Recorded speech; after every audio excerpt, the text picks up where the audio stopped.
Salam fisioterapi. Terima kasih sudah mampir ke channel kami dan juga terima kasih sudah menyaksikan video kami. Pada video kali ini kami akan membahas seputar permasalahan ataupun gangguan yang berada di bagian pinggul, atau mungkin nama lain ini dari antara teman-teman mungkin sudah ada yang pernah mendengar atau mungkin ada juga yang belum tahu. Jadi namanya ini ialah piriformis syndrome. Piriformis syndrome ini merupakan suatu keadaan di mana terjadinya nyeri pada bagian otot pinggul, yaitu otot piriformis, yang bisa saja otot piriformis ini menyebabkan nyeri kemungkinan akibat dari ketegangan atau mungkin juga bisa karena adanya benturan. Jadi bisa karena dari riwayat jatuh sebelumnya itu bisa menyebabkan nyeri pada pinggul dan itu bisa jadi indikasi adanya piriformis syndrome. Di video ini kita akan membahas tentang nanti ada pemeriksaan dan juga latihan-latihan terhadap piriformis syndrome. Sebelumnya piriformis syndrome ini penyakit yang cukup umum juga di masyarakat ya. Salah satunya ini bisa disebabkan karena adanya bad habit ataupun juga kebiasaan yang buruk, seperti kita menaruh dompet itu di bagian saku belakang. Jadi pada saat kita menaruh dompet di bagian saku belakang, kita dudukin. Nah, pada posisi duduk seperti ini, otomatis otot bokong kita itu bakal ketekan. Jadi karena ketekan, otot di bagian pinggul itu bakal adanya ketegangan sampai bisa nimbulin nyeri. Makanya kalau misalnya ada orang yang merasa nyeri di pinggul, itu bisa saja indikasi dari piriformis syndrome. Tetapi untuk pemeriksaannya lebih lanjut, biasanya kalau dari medis sendiri, dari dokter ya, itu mungkin bisa di foto CT scan atau mungkin juga bisa di MRI dan juga bisa dicek menggunakan EMG. Pemeriksaannya itu untuk mengetahui ataupun juga untuk memeriksa bahwasanya keluhan nyeri di pinggul ini apakah murni piriformis syndrome atau mungkin bisa karena adanya saraf kejepit. Jadi itu nanti bisa diperiksa dengan menggunakan MRI nantinya. Untuk tesnya langsung saja kita lakukan. Tes piriformis syndrome ini dilakukan boleh di bed ya, atau juga boleh di kursi panjang seperti ini. Tetapi pada matras ataupun alas di lantai ini kurang efektif karena kita tujuannya mau meregangin otot dari piriformis. Untuk tesnya sendiri, posisi penderita itu posisi miring, kemudian kaki di bagian bawah ini posisi lurus, dan di bagian kaki yang sakit ini atau yang kita curigai ada nyeri atau ada gangguan, ini kita posisikan kurang lebih ditekuk sekitar 60 derajat. Kurang lebih sekitar 60 derajat ya. Nah, ini kemudian kita buat di bagian bawah. Kemudian kita memfiksasi ataupun juga memegang bagian lutut bagian samping dan bagian pinggul di bagian sini. Pada posisi seperti ini, kita menekan dengan menggunakan badan kita, bukan dengan tangan kita seperti ini. Jadi kita dengan menggunakan badan kita. Kemudian kita menanyakan, ada nggak nyeri pak? Ada nggak sakit? Ataupun mungkin ada nggak terasa kayak seperti ada panas ataupun mungkin terasa kebas? Kita boleh menanyakan apa yang dirasakannya. Jadi kita boleh menahan pada posisi seperti ini dan juga bertanya kepada penderita. Itu adalah tes dari piriformis syndrome. Biasanya orang dengan keluhan positif dari piriformis syndrome, dia akan merasakan nyeri yang semakin menjadi dan perasaan yang kurang nyaman apabila kita lakukan pemeriksaan itu, terutama di bagian di sini, bagian pinggul. Nah, kalau apabila orang yang terkena piriformis syndrome ini sampai merasakan nyeri ataupun juga dicampur dengan rasa kebas dan juga seperti itu tusuk-tusuk sampai ke ujung kaki atau ke ujung jari kaki, itu kemungkinan bisa juga kita indikasikan ataupun kita kaitkan dengan adanya gangguan pada saraf, yaitu saraf skiatika. Karena dari 15% orang yang terkena nyeri sindrom piriformis ini, dia akan terkena ataupun berdampak kepada sarafnya, yaitu saraf skiatika. Jadi karena kelamaan tegang, saraf yang melewati otot piriformis ini, dia bakal teriritasi, jadi terkontaminasi sehingga ada kebas-kebas kalau sampai bawah. Itu bisa saja. Jadi untuk latihan-latihannya, apabila orang yang ataupun yang kita periksa atau teman-teman kita ada yang merasakan nyeri ataupun keluhan seperti kita diskusikan pada kali ini, kita ada beberapa latihan dan juga edukasi yang boleh nanti diterapkan.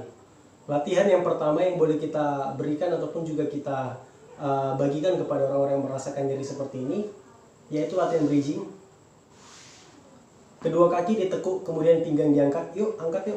Ini boleh dilakukan 15-20 kali.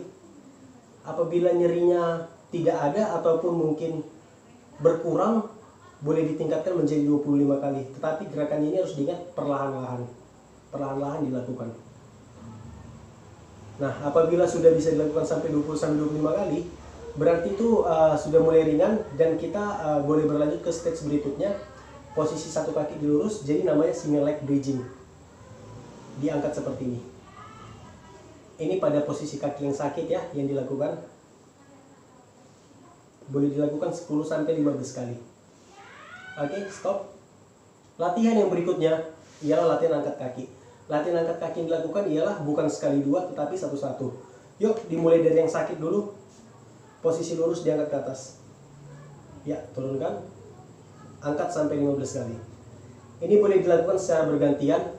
Jadi antara kanan duluan 15 kali atau kiri duluan 15 kali. Boleh yang mana saja, boleh kiri, boleh kanan. Tetapi bergantian antara kanan dan kiri 15 kali. Oke, terus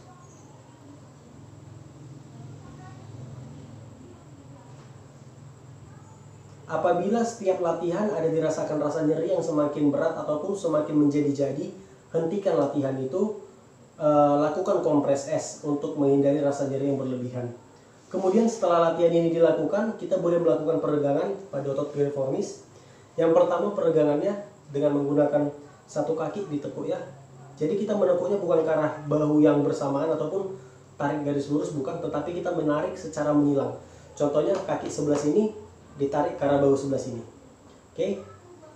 Nah, dia harus ditarik menyilang karena bahu yang berlawanan.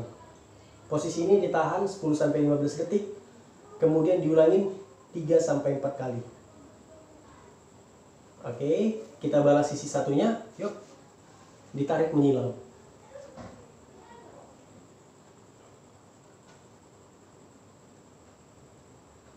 Oke. Untuk latihan berikutnya ataupun peregangan berikutnya yang boleh dilakukan, posisi kakinya dilipat.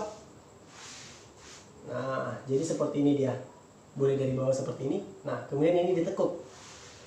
Pada saat ditekuk, kemudian kakinya ditarik pelan-pelan.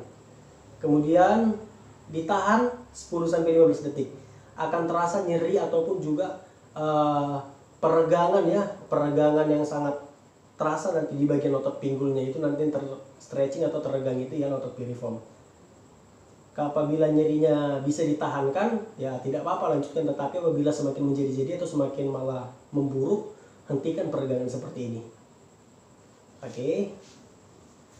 Selain daripada latihan itu, kita dapat memberikan latihan mobilisasi dari saraf apabila sudah terkena kebas-kebas sampai ke bawah kaki.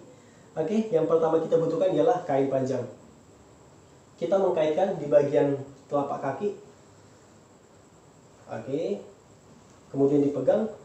Posisi kaki harus lurus ya. Jadi pada orang-orang misalnya dengan kekakuan otot di bagian paha belakang, dia akan kesulitan untuk membuat kakinya lurus. Jadi sebisa mungkin maksimalkan untuk lurus. Kemudian lakukan gerakan pada pergelangan kaki atas dan bawah. Oke, yuk gerakan atas bawah. Nah, ini boleh dilakukan 10-15 kali atau 20-25 kali. Kalau sanggup sampai 25, mainkan. Oke. Gerakan berikutnya boleh dipegang paha belakang. Kemudian dari posisi atas turun ke bawah. Oke, naik lagi ke atas. Iya, turun ke bawah. Boleh dilakukan 10-15 kali, 20-25 kali. Ini fungsinya supaya otot-otot di bagian belakang itu semakin rileks sehingga jalannya saraf itu semakin lancar ya. Jadi rasa-rasa kebas, nyeri dan juga tercucuk-cucuk di bagian kaki bagian bawah sampai ke ujung jari kaki itu bisa berkurang mudah-mudahan.